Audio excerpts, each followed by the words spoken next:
Hello everybody and welcome back to the end of our Federation Let's Play storyline episodes, playlist series, whatever you want to call it, that we've been doing for a lot of episodes now, 70 something episodes. I believe this might be 79. 70 or at least 79 videos. So basically, we have done every single Federation storyline mission. There is the Klingon War, the Romulan Mystery, Cardassian Struggle, Borg Collective, Breen Invasion, Undine Advance. All together, I counted just now before I started recording, and it is 74 total missions that the Federation side has. So keep that in mind, 74 Federation missions, and we're going to go play KDF missions next, and you can compare and see how many there are there. There are quite a few that overlap on the KDF side because they contain the FE series, the 4 FE series that Cryptic came out with. For example, the Breen Invasion, all 5 of these episodes are exactly the same on KDF, and the one with the Davidians that starts with Skirmish all the way through Night of the Comet, that one's also on KDF, exactly the same. Then you've got the Romulan one, and then you've got the new Cardassian or Jem'Hadar one. Those are exactly the same on the KDF side. So that's about 5 episodes and 4 FEs, so 20 episodes or 20 missions on the KDF side are exactly the same as they are on the Federation side. And because we've already done those on the Federation side, I won't be playing those again on the KDF side because there's no reason to. But basically, I just wanted to make this video just to summarize where we've been and where we're going. So in this playlist that this video will be under, this will conclude the Let's Play series for the Federation storyline. I'm going to make a brand new playlist and start a Let's Play series of the KDF storyline. So there'll be 2 separate playlists, one for the Federation side, all 74 missions right here, right there for you, and then I'll make another one for the KDF side and all the missions that it has there. And I'll start the video with number 1 and go on and on and on from there.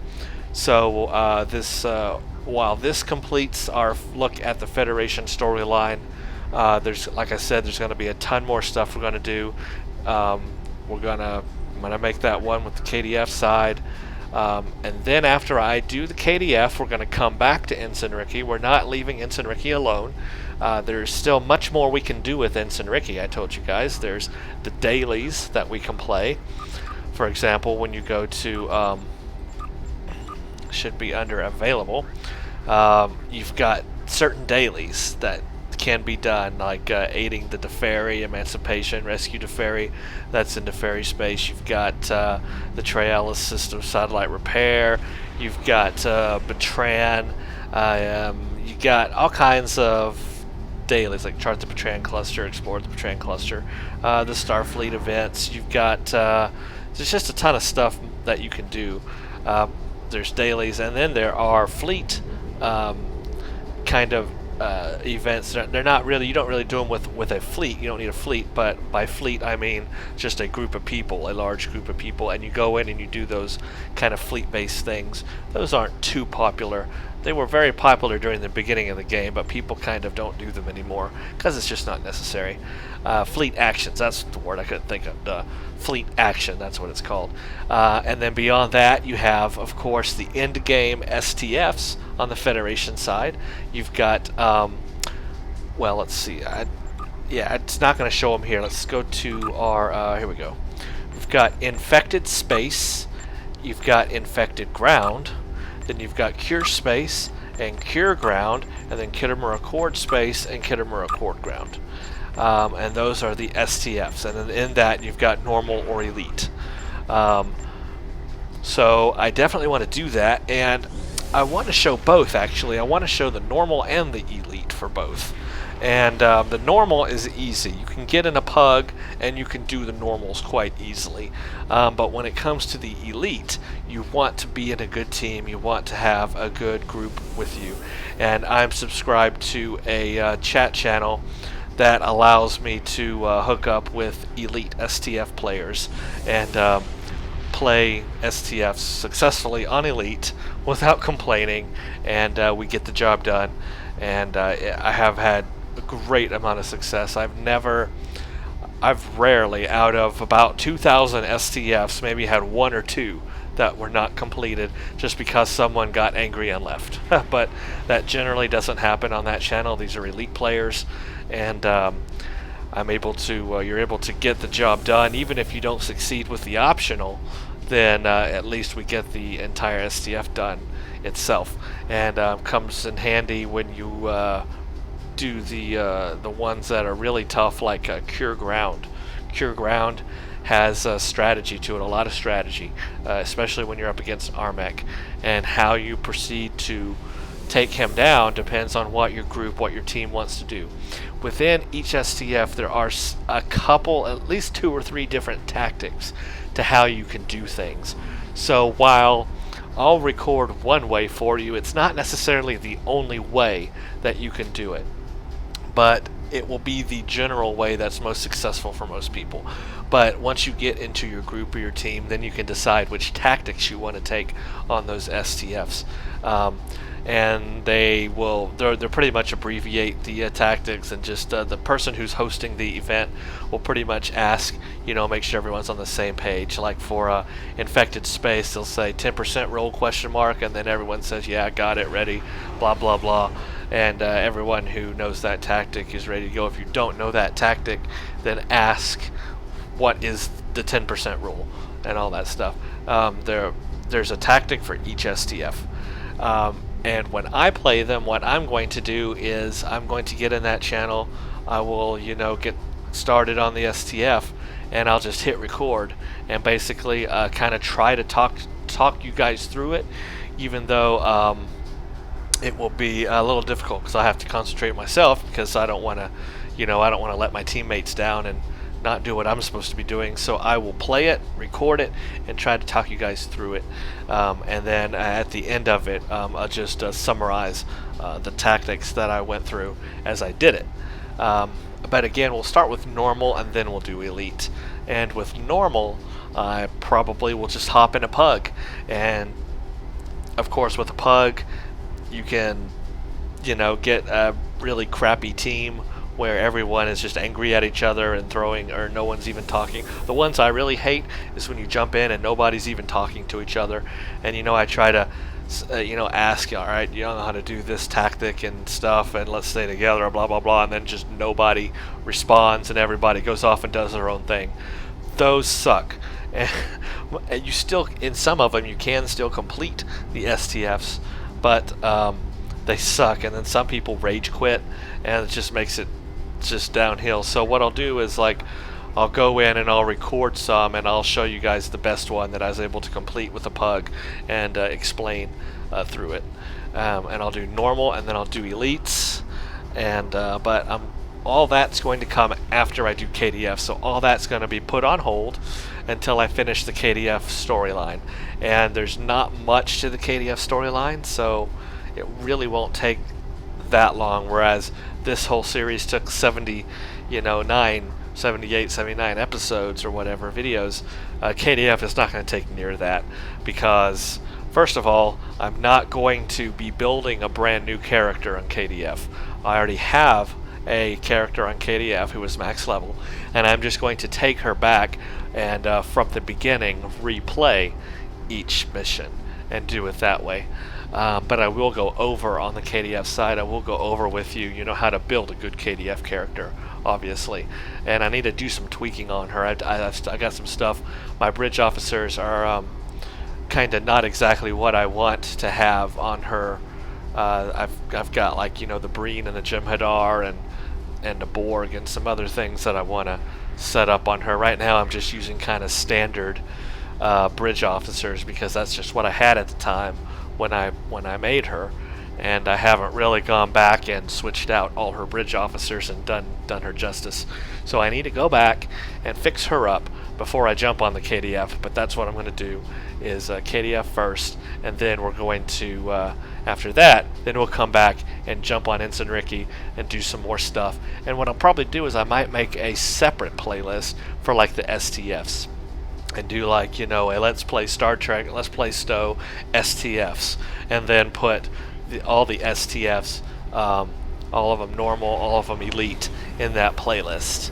And what I'll do probably is I'll add onto this playlist, I'll probably add the daily stuff, do the dailies, and do maybe some system explorers, and do that kind of stuff on this playlist that you're watching right now on Ensign Ricky. So basically, just keep an eye on the channel, because I'm going to be making a couple of new playlists at least, for what I've got planned for Stowe. So all of it will not be in just one playlist. It's going to be kind of divvied up. You'll have this playlist for the Federation storylines and Federation stuff on Ensign Ricky. Then you'll have one for the KDF, and then you'll have a separate one for the STFs. I'll probably also do STFs on KDF as well. It's the same. I mean, there's nothing different about it. Tactics are the same too, but it might be interesting. You guys might want to see a Klingon going through all the STFs. So on that STF playlist I create, I'll do Federation STF with Ensign Ricky, and then I'll do them on my KDF. And actually, I'm kind of thinking about that. I might actually do Ensign Ricky STFs, and then do my main character that I have STFs on the Federation side, and also the Klingon KDF on STFs. And the reason why is because it'd be cool, because Ensign Ricky's not all maxed out, right? He doesn't have a full Mako or Omega set and all that. However, all my other characters in this game do. I have both Mako and Omega, space and ground, on all of my characters, Federation and Klingon. So it would be interesting probably to show you guys playing the STFs with those sets on. And Ensign Ricky, I'm not going to have that set, and it would take quite a lot of grinding to get those sets on Ensign Ricky. So he's going to be kind of like, I guess, what you would call bare nude, bare raw, or raw nude, or whatever. He's not going to have those sets for the STFs, but I can still show you that you can be successful doing the STFs without those sets, right? So I'll do that on Ensign Ricky, and then I'll go and show you what playing the STFs is like with those sets on, because they have those bonuses, and they have, the internal frequency remodulator, which means you can remodulate in seconds and frequently, so you don't have to constantly do that. And I can show you what that's like, and then I can do it on the KDF side and show you what that's like too. So I think that's what I'll do. And so that's going to be a pretty long playlist right there, because you got to think you've got 3 STFs, space ground each, so that's 1, 2, 3, 4, 5, 6. So 6 normal, 6 elite. That's 12 total on one character. So that's 12 for Ensign Ricky, and then 12. That'd be 12 videos for Ensign Ricky, and then 12 videos for one of my other characters is 24, and then another 12 for the KDF. So that's quite a lot of videos just for STFs, so that's why it will definitely need its own playlist. But I think that'll be the most complete and comprehensive look at STFs and playing STFs that's on YouTube yet. I don't think anyone's ever taken a look at playing STFs in those 3 scenarios, without special gear, without the special STF gear, and then with the special STF gear, and then with that gear on the KDF side. So I'm going to look at all of that and put it in a playlist for you guys. I think that'll be awesome. So that'll take some time to do, but I'm going to do KDF first, and then I'll do that. Alright, and again, I have lots more planned. This is not the end. This is just a kind of segue into the KDF side. I'm going to make a separate video that introduces the KDF stuff and start that new playlist, and I will do that this weekend also. But I wanted to just go over really quickly our Federation storyline episodes. Like I said, there were 74 missions, and we started with Stranded in Space, minimum rank Lieutenant 1, you guys remember that, all the way to the end of the Undine Advance. And we end with the Iconians as a big threat lingering out there. So, I just wanted to go over with you guys. I mean, 74 missions, that's quite a lot, and it's hard to summarize all of it, but it's like, you started with the little Klingon war, and you got to do stuff with the Klingons, fight the Klingons, then you fought the Gorn. You learned that the Klingons were, after some augmentation technology. You learned that the Gorn were at war with the Klingons, or at war with somebody. Somebody's exploding in space. Well, that's just rude. Okay, and then the Romulan mystery. Oh yeah, and in that Klingon war series, we had that FE with the Davidian skirmish, spin the wheel, what lies beneath. Everything is old, Night of the Comet. That was awesome. Those are good episodes. I love that series. Then we got into the Romulan stuff, found out the Romulans are digging into Borg technology. Remember, their world was destroyed, right? The sun that went nova swept through subspace. It wasn't even in their own star system, but yet it swept through subspace and destroyed their homeworld. And then we later found out that that was it was something the Remans set up. They made that happen so that the Romulan homeworld would be destroyed. The Remans are not in love with the Romulans at all. They were oppressed by the Romulans. So the Remans took revenge on the Romulans, and then bye-bye go the Romulan homeworld. But there's still colonies of Romulans out there, right? Then there is... so that's what we learned there. The Hirogen were even in that series, and we learned a little bit about them, got to fight some of them. And then it kind of ended with the Iconians, with Taurus and the Iconians kind of making a little presence. And maybe it's the Iconians that were behind the Remans destroying the Romulan homeworld, Maybe they had some part of that. You never know. Then we had the FE with the Romulans, Frozen, Coliseum, Cutting the Cord, all that. Mine Enemy, The Vault. That was really cool. That was a good series. Coliseum had that classic Star Trek, the original series music from the arena battle that Kirk and Spock had, together. That was really cool. Then we got into Cardassian Part of Space. Badlands, we got to see that. War Games and Suspect, those were really fun. We even got to see one of the old Cardassian stations, not Terok Nor, it was Impok Nor, that's sideways out there in space. We got to have some fun with the Klingons and the Tribbles. We even got to go into the Mirror Universe and dealt with some Founder stuff. And then we had, of course, the FE that came out this year, second wave of Bajor Operation Gamma. Facility 4028 Boldly They Rode. That was fun. Again, I think they're going a little bit too much on the puzzle side with some of these. I'd like to get back into some more grounded space action where I actually get to use all my bridge officers. And a lot of these episodes, I did not have my full complement of bridge officers. And I don't like that. I equipped my ship with specific ground bridge officers for a reason. I want to use them. And in all the FEs before this one that came out, I got to do that. But in this one, they kind of shrank it down. I mean, in a second wave, we only had myself. That's it. We had myself on the ground. That's it. We had no bridge officers of Bajor. Again, we had no bridge officers on the ground. It was just us going through that little place. Operation Gamma was mostly space. Facility 4028, I got one bridge officer. I got to take one bridge officer with me. And then Boldly They Rode, again, it was pretty much just me. None of my bridge officers. So they've pulled back on that, and I don't like that. I want my bridge officers. I have them all selected for a reason. I have specific ground ones selected for a reason, and I want to use those. So please, Cryptic, in the next FE, allow us to use all our bridge officers. They're there for a reason. Thank you.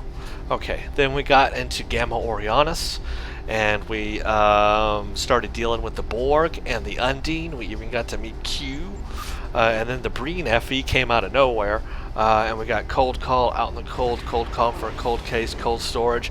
Loved the Breen invasion. One of my favorite FEs. Again, it's the first one they ever came out with in the game, and it's balanced. They have a balanced space action and balanced ground action where I get to use all my bridge officers, and I love that. So I think this was probably their best FE to date, and it was the very first one they ever did. And they just haven't quite matched that kind of quality and balance in action yet.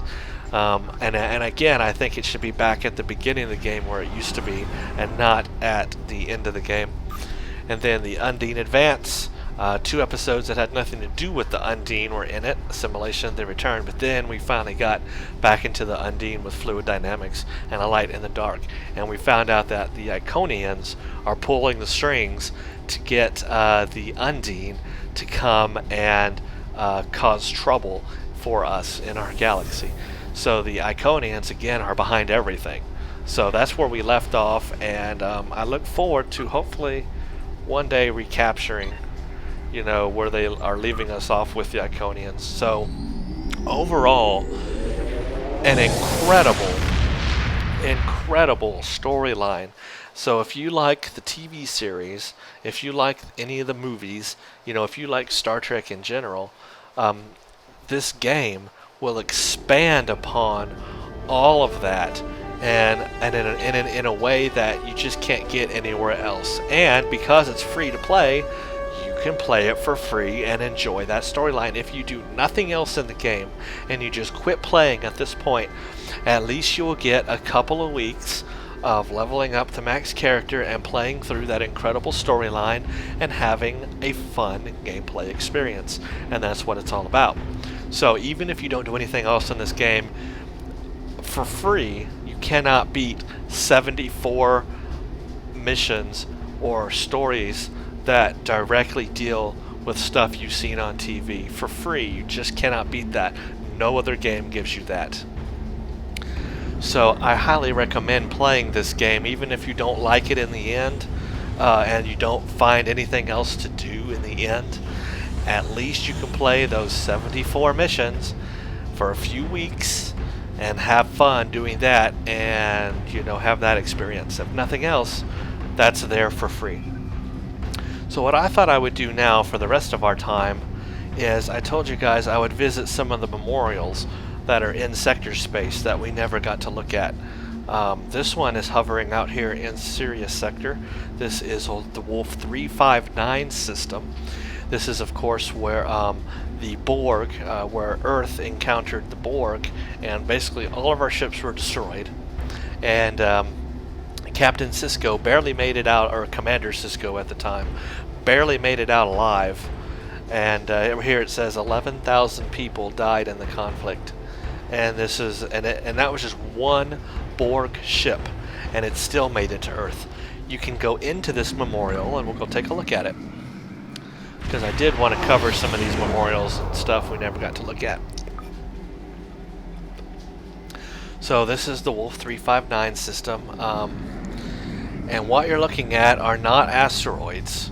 What you're looking at is a debris field of ships, starships. Yes, see, that looks like a starship, that's a starship, that's a starship. This is a debris field of starships and hull material, not an asteroid belt. And that's what makes this even more sad, that they left us all here. They left all the debris here, from the ships and everything. It's all right here. None of it was salvaged or taken or anything. And I don't know why they left it all here, but they did. And there's even Borg components floating out in space. But all these are dead ships. Pretty sad, and they left it all here. I don't know why they never, they haven't picked any of it up. Maybe this memorial will explain it when we get up to it.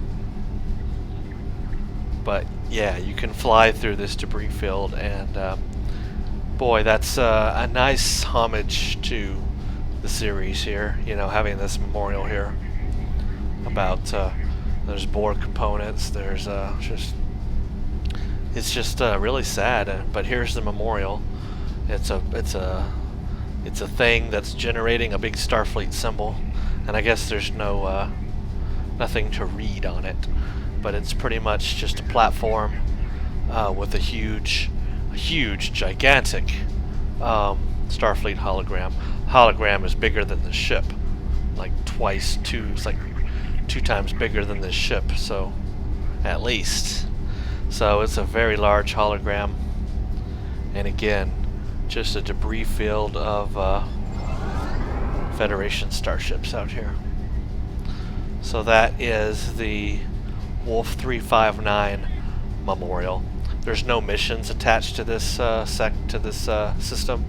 Anything. It's just basically it's just that, the memorial. So let's warp out and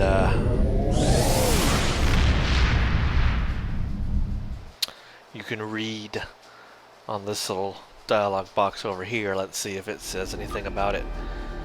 A red dwarf star, Wolf 359, was the site of the first large-scale engagement between Starfleet and the Borg in 2367. Of the 40 vessels that engaged one Borg cube, 39 were destroyed. There is now a memorial for the approximately 11,000 people who died in the conflict. So that's all it says. So that's pretty cool that that's there, you know. And let's see, I don't think there's anything else in Sirius sector that's worth going to. Nope, there is nothing here, but there is the Romulan memorial up in Alpha Centauri. So let's go up there and look at that memorial, and we can see where the Romulan homeworld used to be, which is now not there.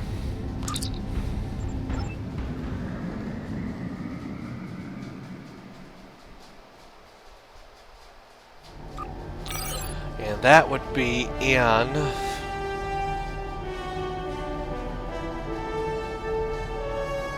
you know what, it's in Iota Pavonis, isn't it? It's not in Alpha Centauri. Let's see if there's anything else here, though. There is nothing over here to show you guys. We've seen Starbase 39. The only other thing to show you that I haven't shown you in this system is Memory Alpha, and that's where you do crafting and stuff. I might just show you that. We don't have to go do the crafting, but I can show you that system. But first, let's go to the Romulan homeworld. I want to see that.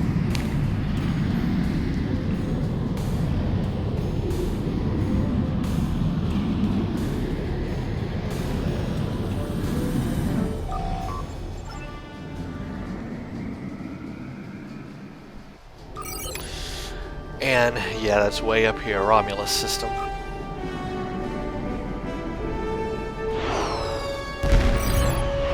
And in this system, we've already seen Hobus. We did an episode or a mission that dealt with the Hobus system, and that's where we learned that the Remans were behind it. And of course, you got the Iconia system where the Iconians live. You can see actually how close the Iconian system is to the Romulus system. So the Iconians must have paid the Romulans a visit at some point in the past. Or at least kept tabs on them. There's really nothing else in this system to look at, so we just need to make our way to the Romulus system. Going pretty slow, but let's add some duty officer missions, because I do want to keep that up.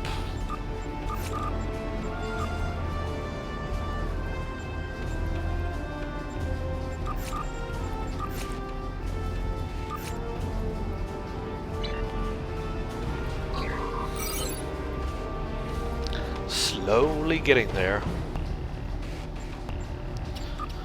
So this is the galaxy right now. I don't know where that seventh, for the 7th season, they're gonna add in a whole new sector block, and I don't know where they're going to add it into, but it'll be interesting. Interesting to see. I hear the Azure Nebula might be in it.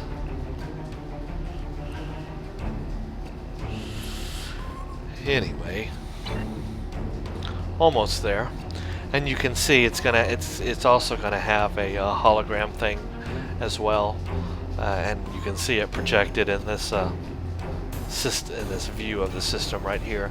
But we can actually go into it. Before we do, let's read about it. The former home system of the Romulan Star Empire, Romulus and Remus were twin worlds, but the vast majority of the population was located on their larger and more temperate Romulus.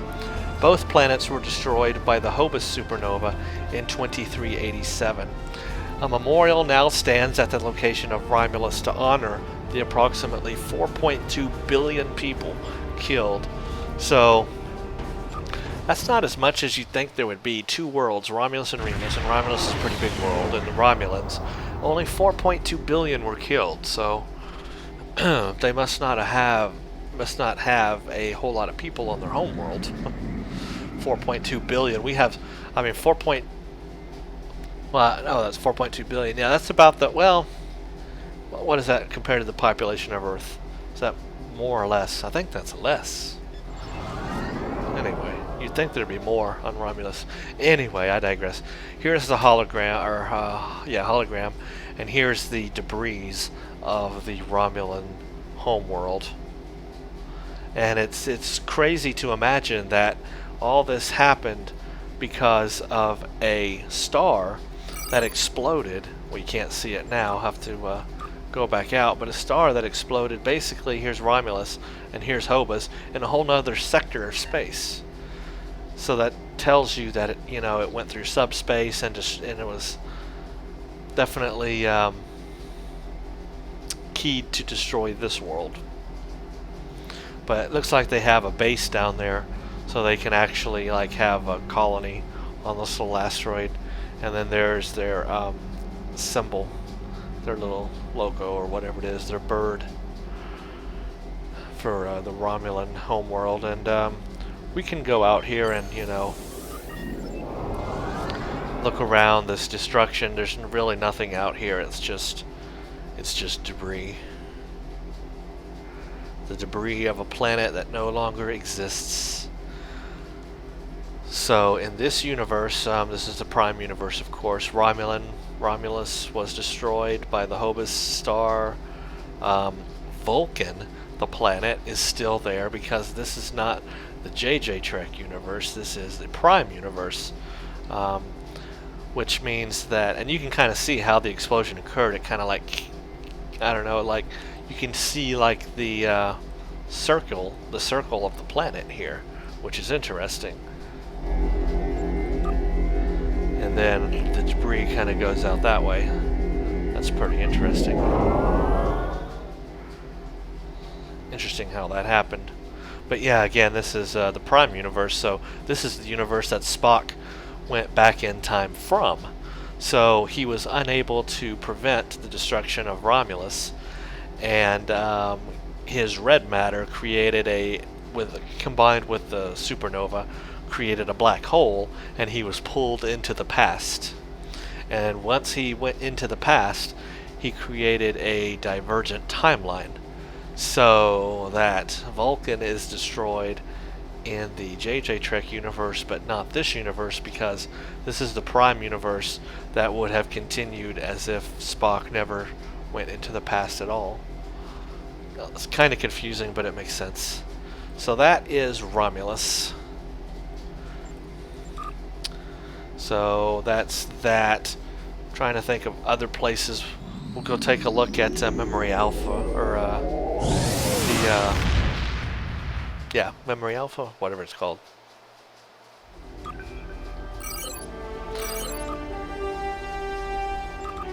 So yeah, again, Romulus is up here and the Hobus system is down here. This is a star that exploded. Yeah, this is the planet that got destroyed because of this star exploding. None of these others. So definitely foul play there.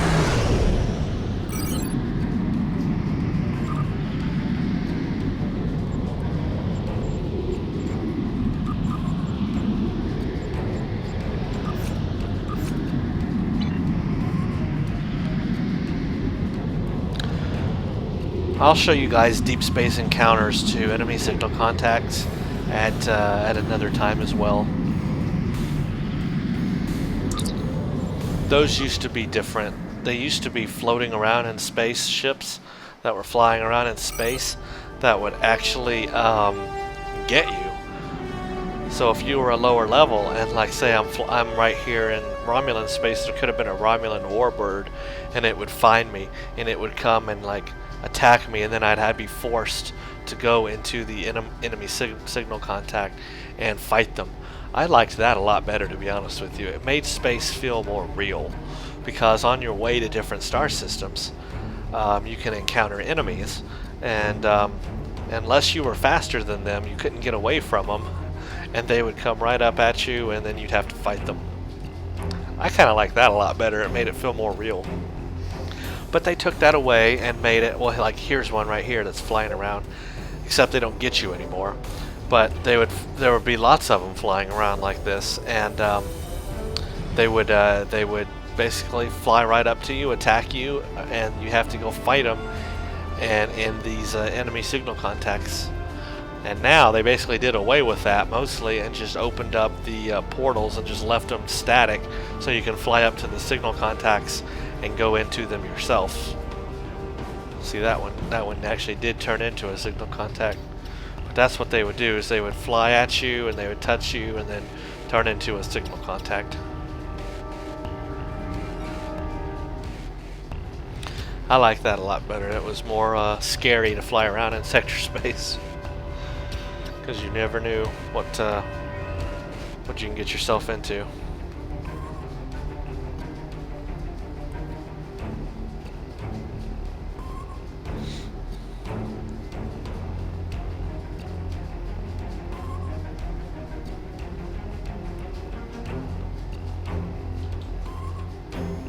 So I just wanted to go here quickly, show you Memory Alpha. I won't give you the complete tour because it's a pretty big area, but I'll just show you that this is where you can go do your crafting stuff.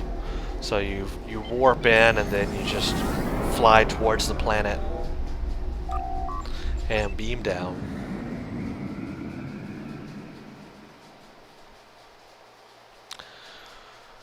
And this is a pretty big facility. If you look on your map, you'll get the picture of it. Each little room has different things you can do in it.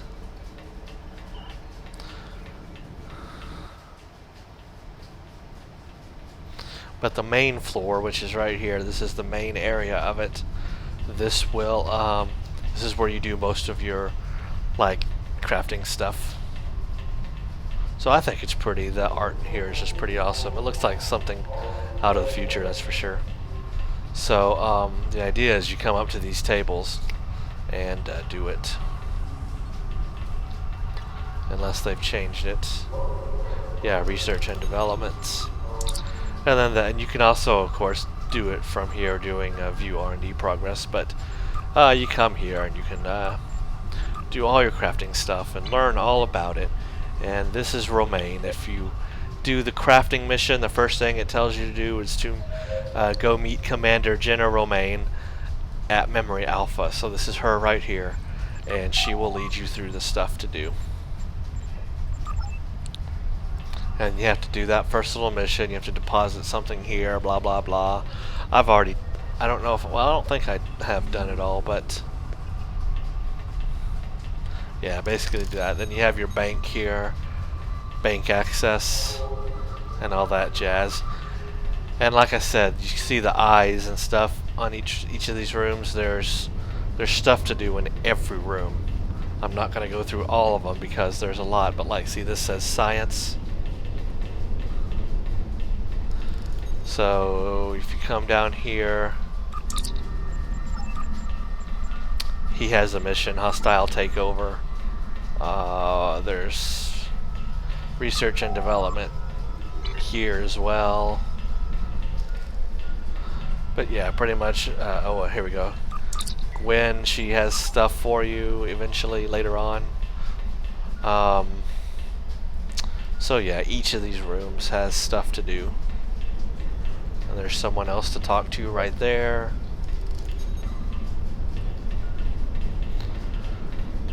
and they're all different. They all have different functions. So this is a place you will definitely want to explore if you are doing crafting. Here's tactical stuff in here to do. There's contact. Another contact. So yeah, all of these rooms are different. And basically you just come out to here and you can go back on the other side and jump around and through that hallway and pretty much all around this room. So I'm not going to go through all of it, but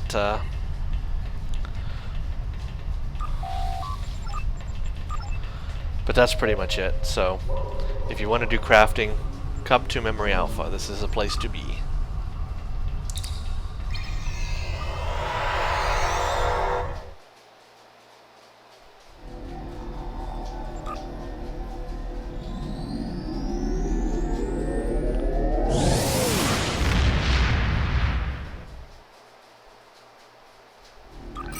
Let's see, there's nothing else in this sector. I really don't think there's anything else to show you guys too much. I can't go into KDF space yet on this character. There's nothing in Civalorum, nothing in Regulus, Picanus. We've kind of been to everything. So I think that's pretty much all there is for now. So that's basically going to conclude our Federation storyline playlist for right now. Again, this playlist will continue when we do things like deep space encounters, and we'll look at some dailies. Definitely do dailies. Definitely do some sector explorers. We'll do the Bertrand cluster because I like that one. And I'll show you guys some ways you can get dilithium and stuff too, doing the some of the events like the Starfleet Academy event and all that good stuff. So all that will continue in this playlist later on. The next thing is going to be starting a KDF playlist, and then I will go through and do the KDF storyline missions, and then after that playlist we will do the STFs, and then after that we'll probably jump back on Ensign Ricky and do all that other stuff I just mentioned. So stay tuned, watch the channel, a lot more to come.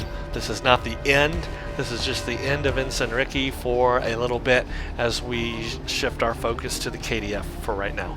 So stay tuned, and thank you guys so much for watching.